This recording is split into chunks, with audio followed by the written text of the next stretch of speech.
The side you despise. Thunder came from the sky like a giant drum, beating fiercely and fast, forcing its way into her head and chest. It seemed to rattle the whole horizon, making the surface of the river shimmer with every thud. Tally crouched low in the water, sinking to her neck just before the machine appeared.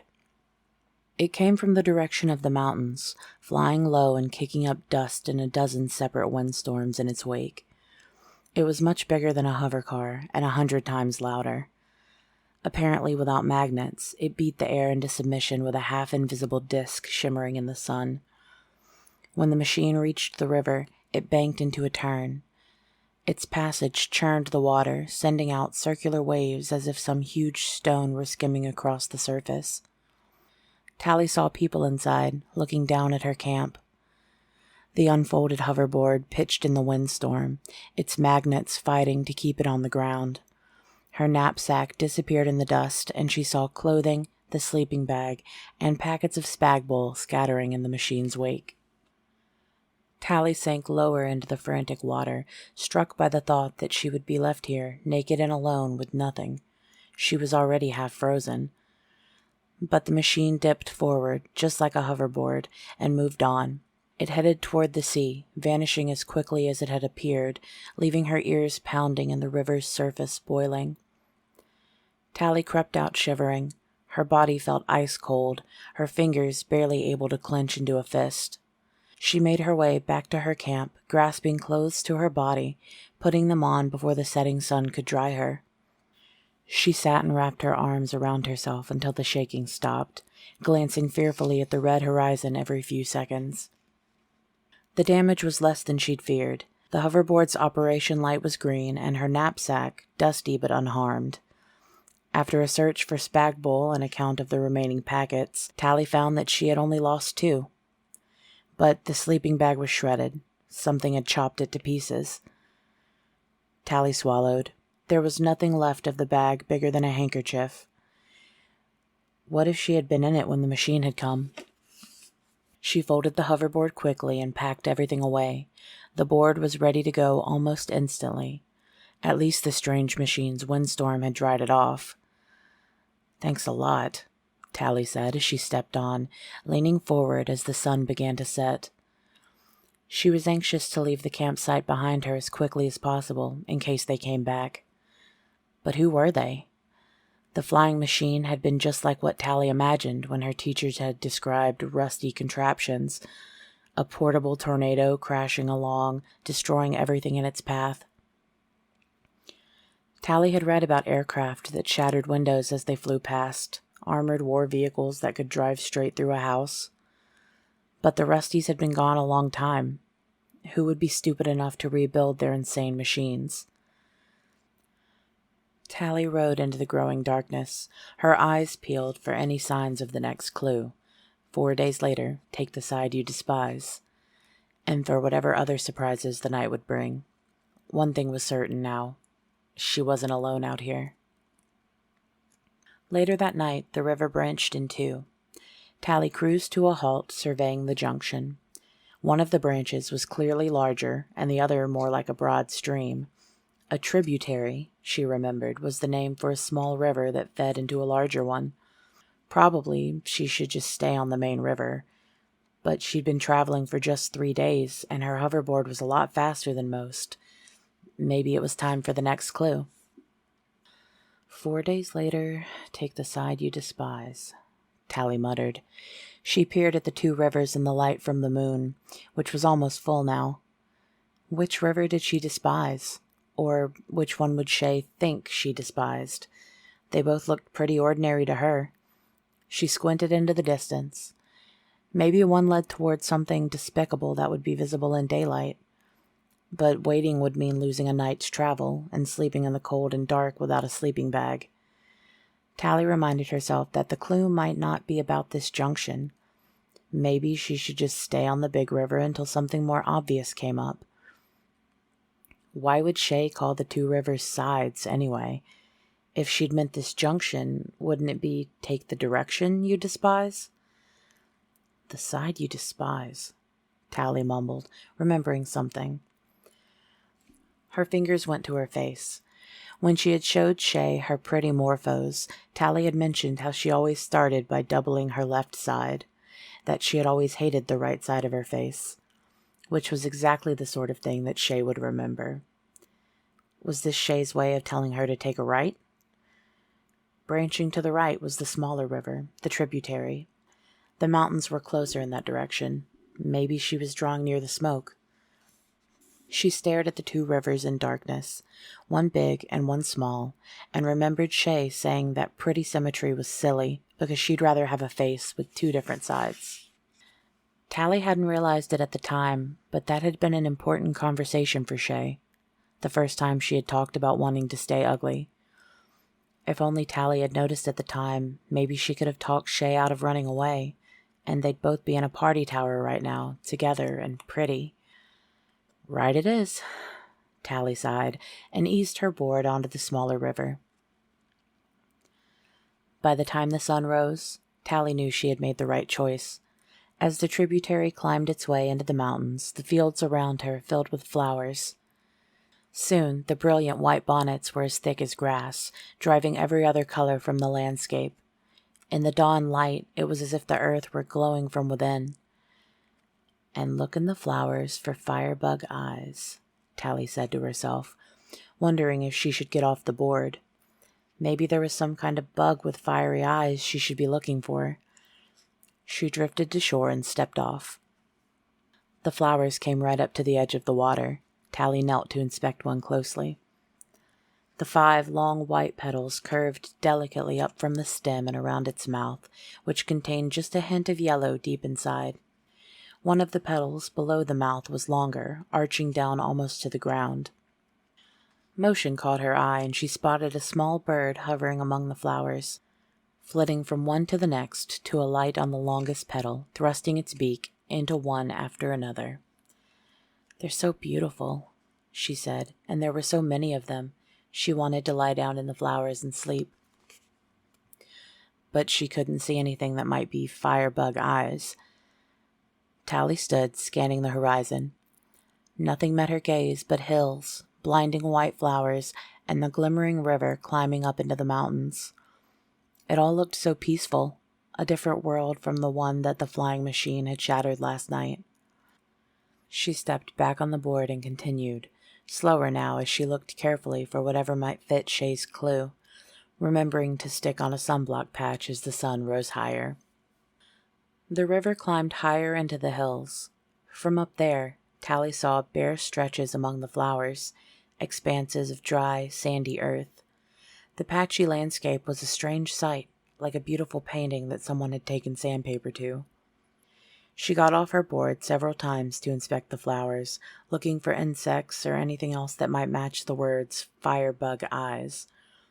But as the day wore on, nothing made sense. By the time noon approached, the tributary was gradually growing smaller. Sooner or later, she would reach its source, a mountain spring or melting snowdrift, and then she'd have to walk. Tired after the long night, she decided to make camp. Her eyes scanned the sky, wondering if any more of the rusty flying machines were around. The idea of another one crashing into her in her sleep terrified her.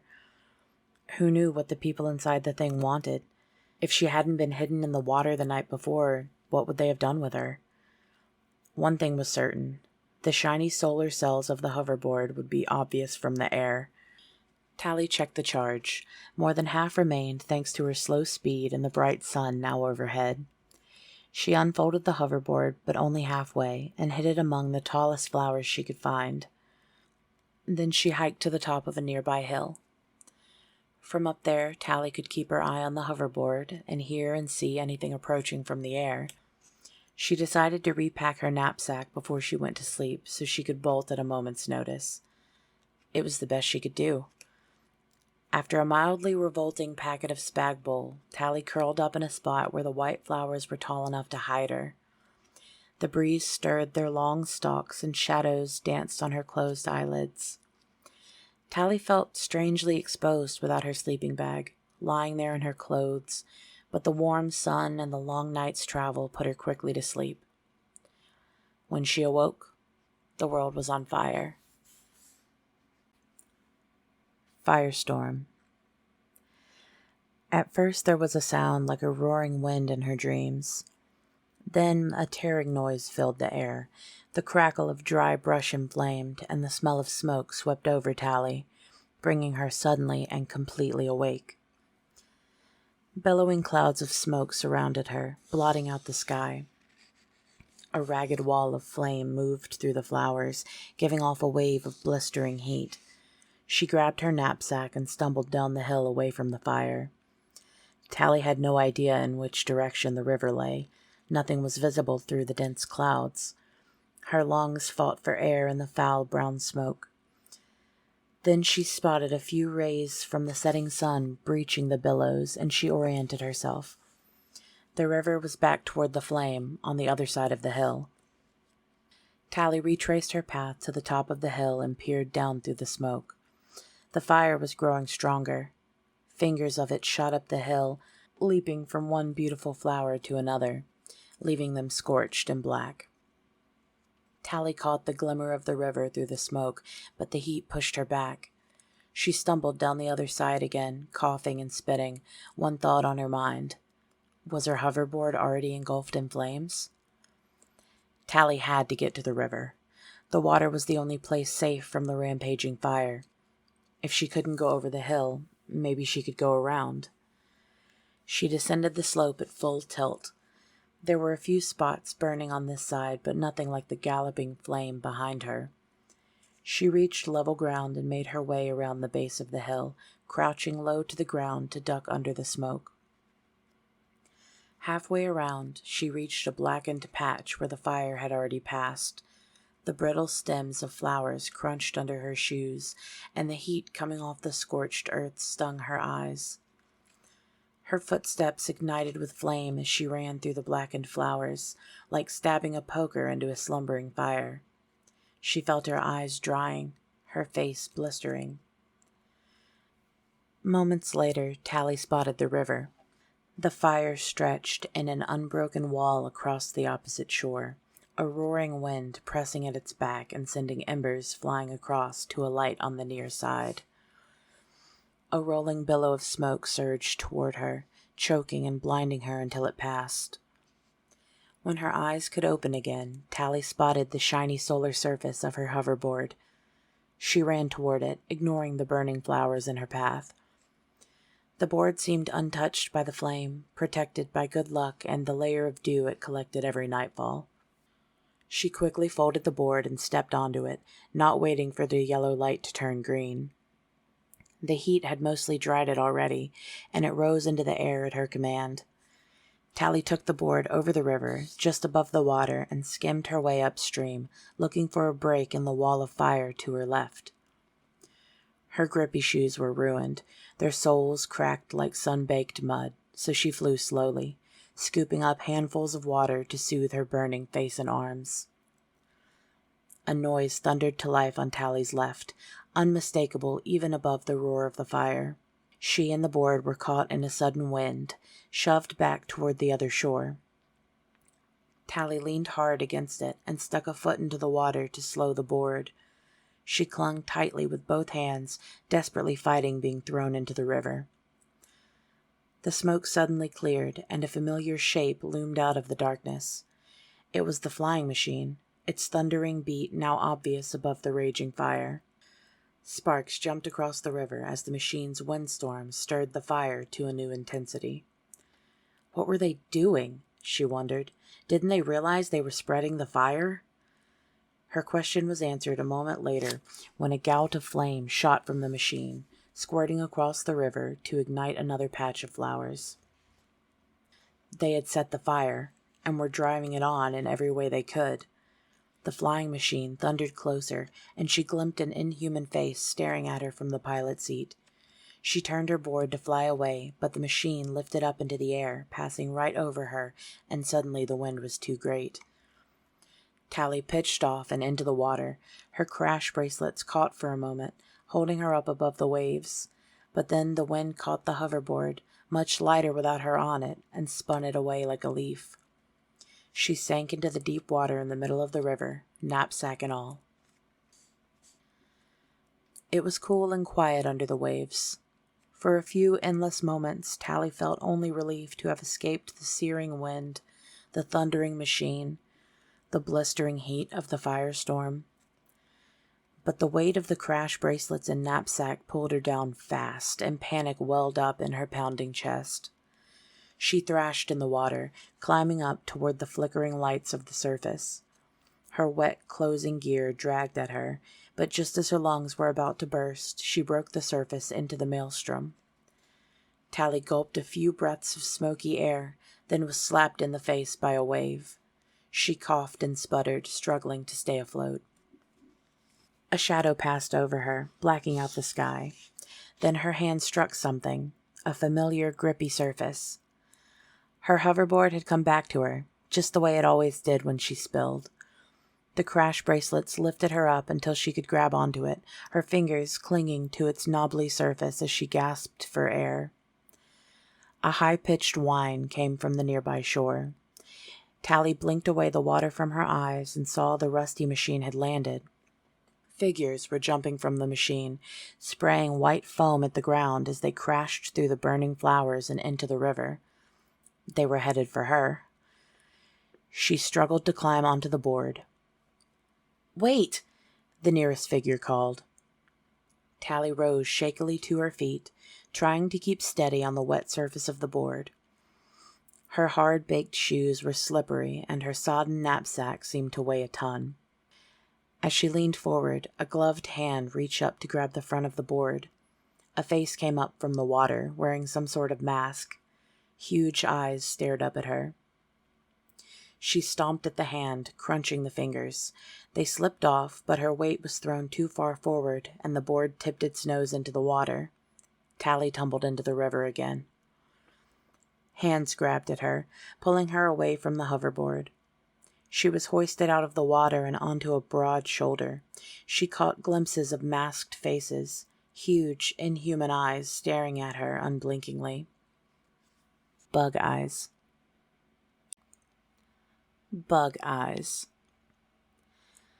They pulled her to the shore and out of the water, hauling her to the flying machine. Tally's lungs felt full of water and smoke. She could hardly take a breath without a racking cough shaking her whole body. "Put her down! Where the hell did she come from? Give her some O2. They flopped Tally onto her back on the ground, which was thick with white foam. The one who'd carried her pulled off his bug-eye mask, and Tally blinked. He was a pretty. A new pretty. Every bit as beautiful as Paris. The man plunged the mask over her face. Tally fought weakly for a moment, but then cold, pure air surged into her lungs. Her head grew light as she gratefully sucked it down. He pulled the mask off. "Not too much. You'll hyperventilate." She tried to speak, but could only cough. "It's getting bad," another figure said. "Jinx wants to take her back up." "Jinx can wait." Tally cleared her throat. "My board." The man smiled beautifully and glanced up. "It's headed over. Hey, somebody stick that thing to the chopper. What's your name, kid?" "Tally." Cough. "Well, Tally, are you ready to move? The fire won't wait." She cleared her throat and coughed again. "I guess so." "Okay, come on." The man helped her up and pulled her toward the machine. She found herself pushed inside where the noise was much less. Crowded into the back with 3 others in bug-eyed masks.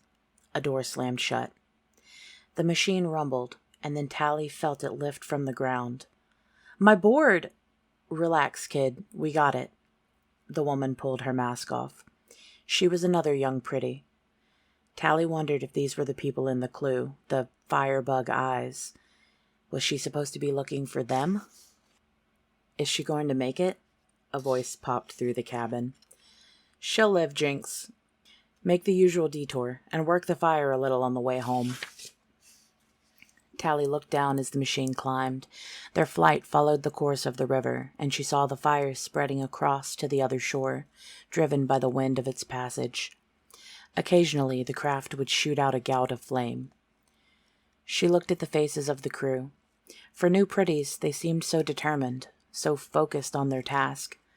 but their actions were madness. "What are you guys doing?" she said. "A little burning." "I can see that, but why?" "To save the world, kid. But hey, we're real sorry about your getting in the way." They called themselves Rangers. The one who'd pulled her from the river was called Tonk. They all spoke with an accent and came from a city Tally had never heard of.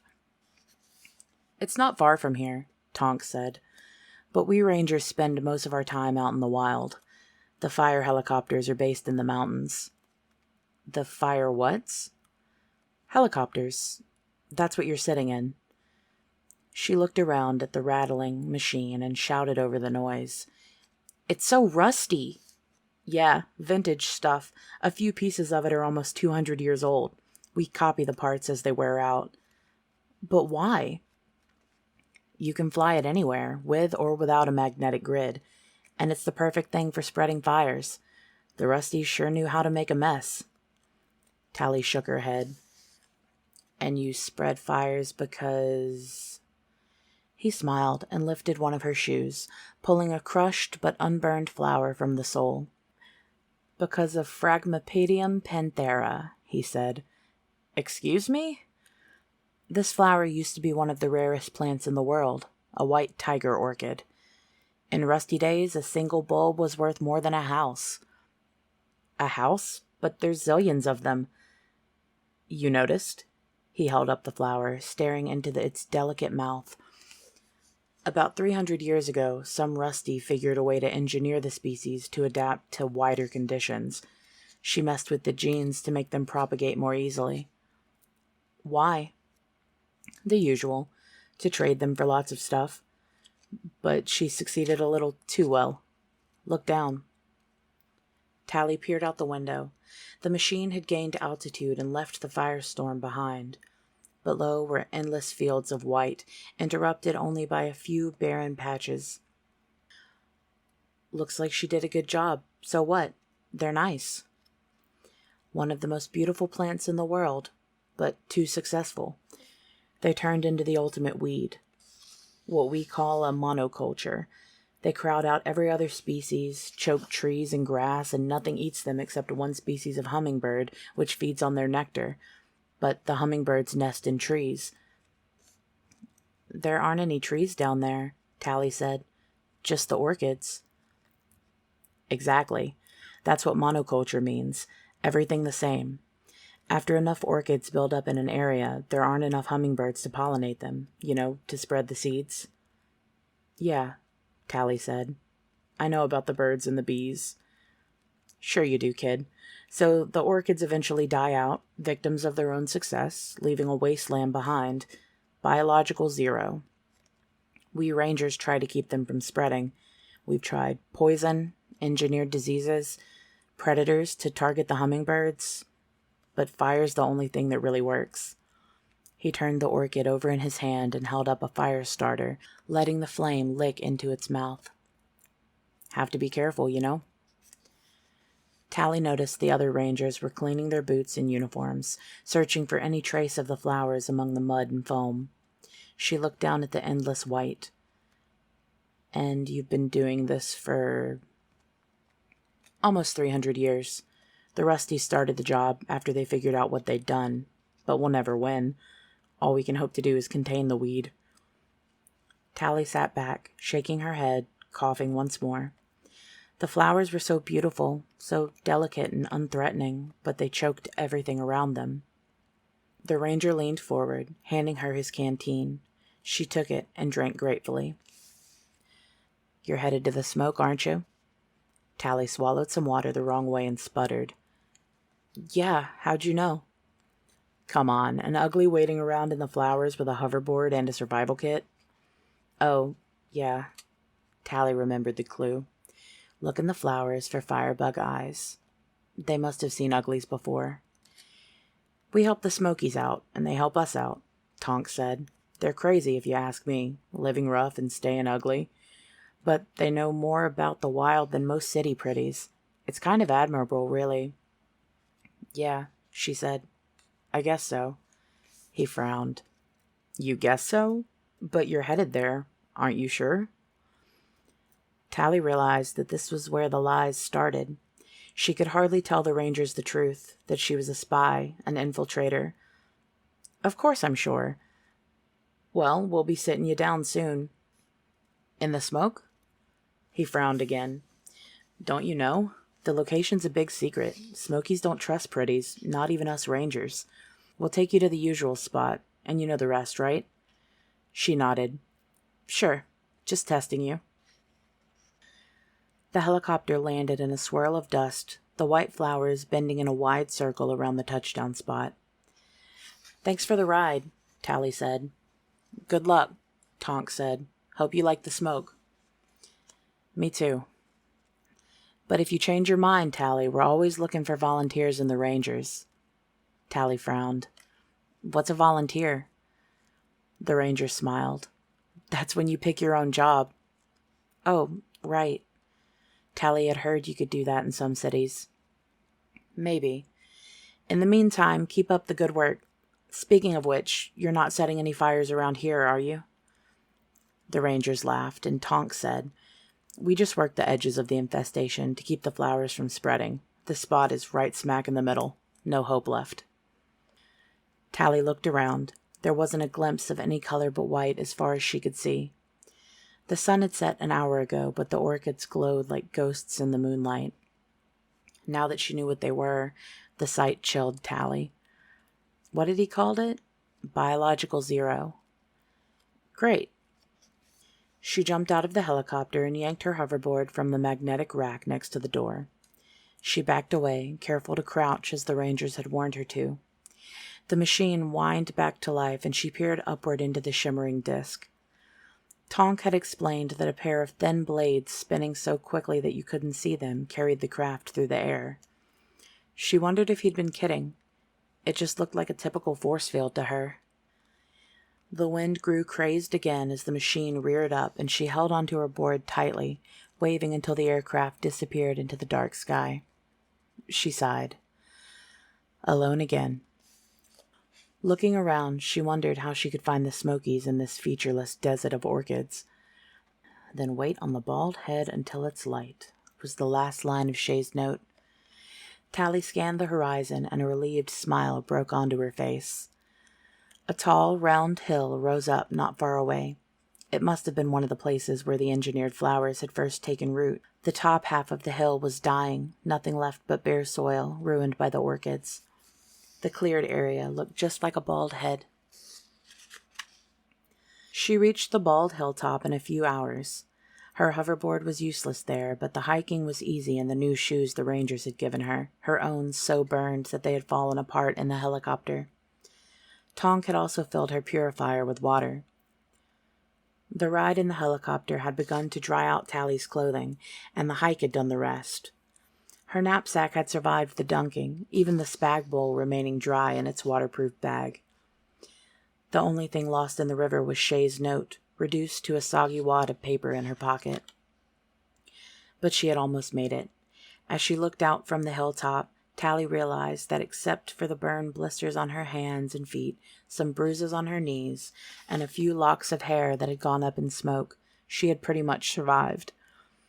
As long as the Smokies knew where to find her, and believed her story that she was an ugly coming to join them, and didn't figure out that she was actually a spy, then everything was just great. She waited on the hill, exhausted but unable to sleep, wondering if she could really do what Dr. Cable wanted. The pendant around her neck had also survived the ordeal. Tally doubted a little water would have ruined the device, but she wouldn't know until she reached the smoke and activated it. She hoped for a moment that the pendant wouldn't work. Maybe one of the bumps along the way had broken its little eye reader and it would never send its message back to Dr. Cable. But that was hardly worth hoping for. Without the pendant, Tally was stuck out here in the wild forever. Ugly for life. Her only way home was to betray her friend. Lies. A couple of hours after dawn, they came and got her. Tally saw them hiking through the orchids, 4 figures carrying hoverboards and dressed in all white.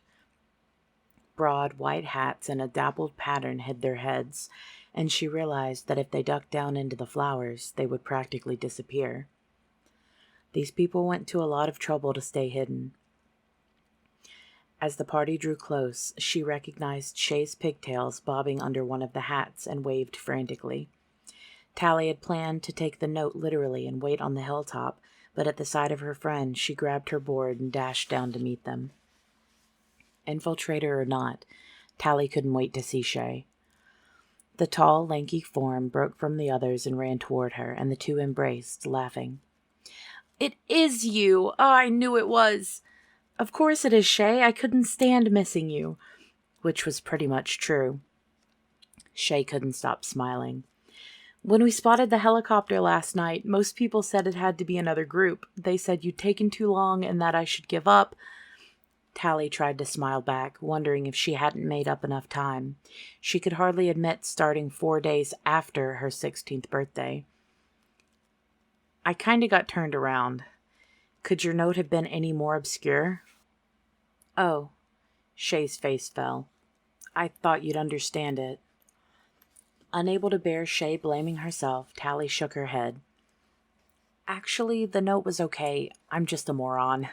And the biggest problem was when I got to the flowers. The Rangers didn't see me at first, and I almost got roasted." Shay's eyes widened as she took in Tally's scratched and sunburned face, the blisters on her hands, and her patchy, scorched hair.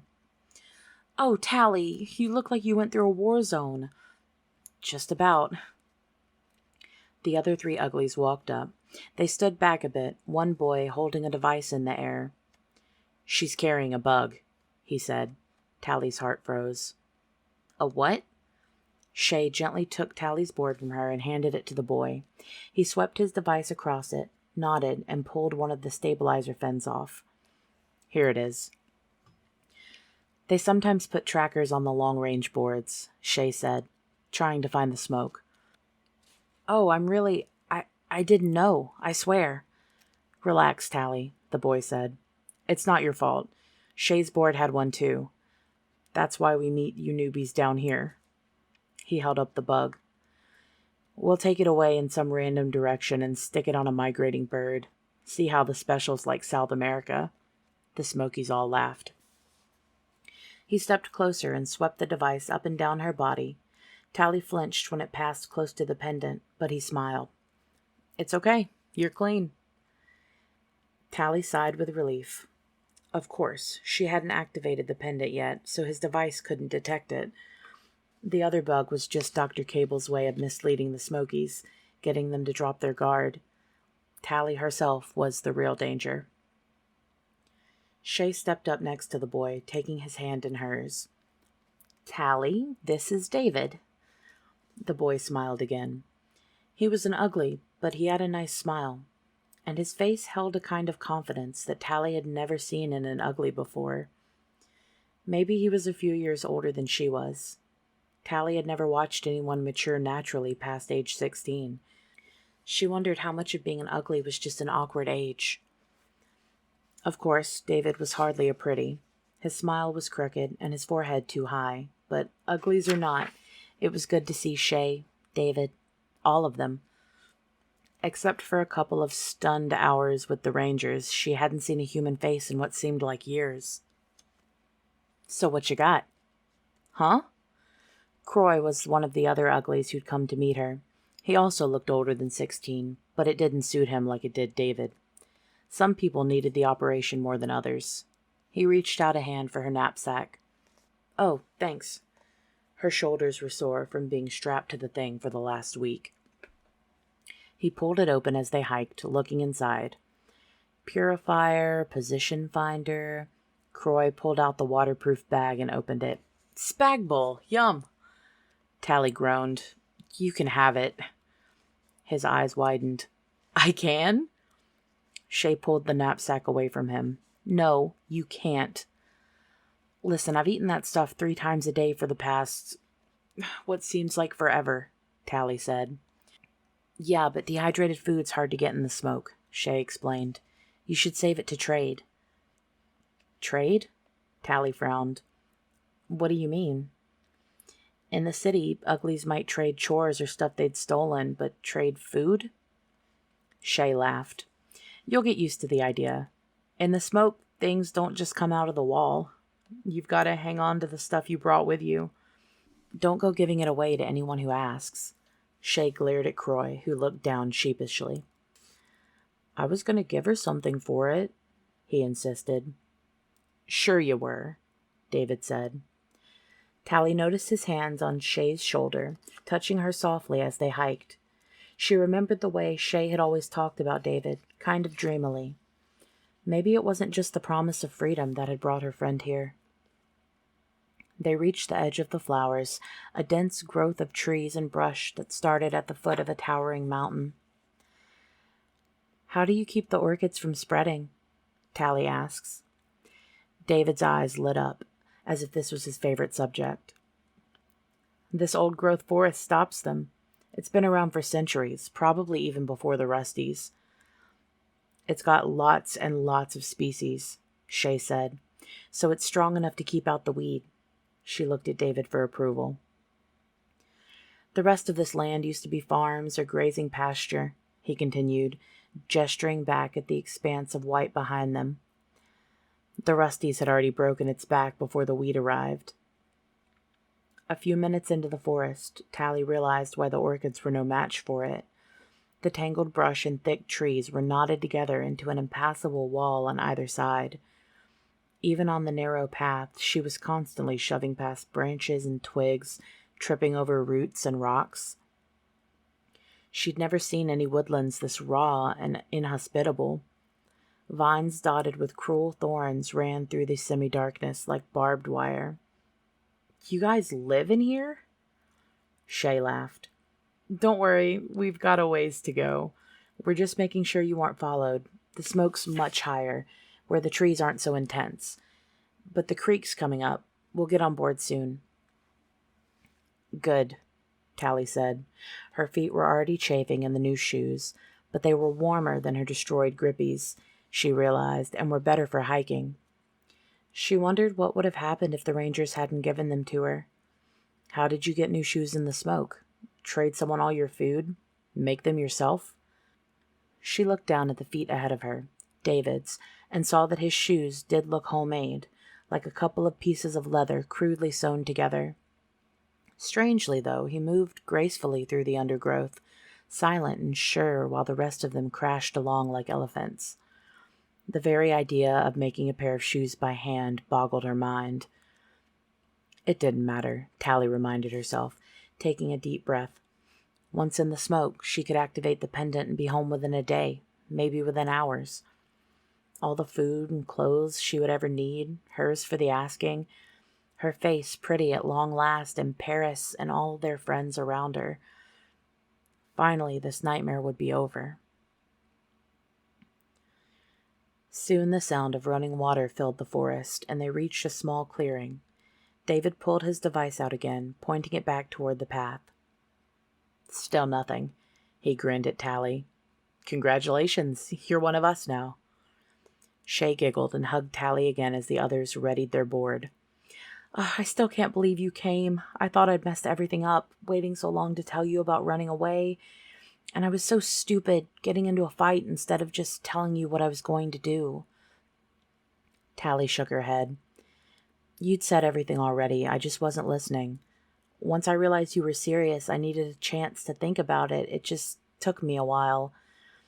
Every minute until the last night before my birthday.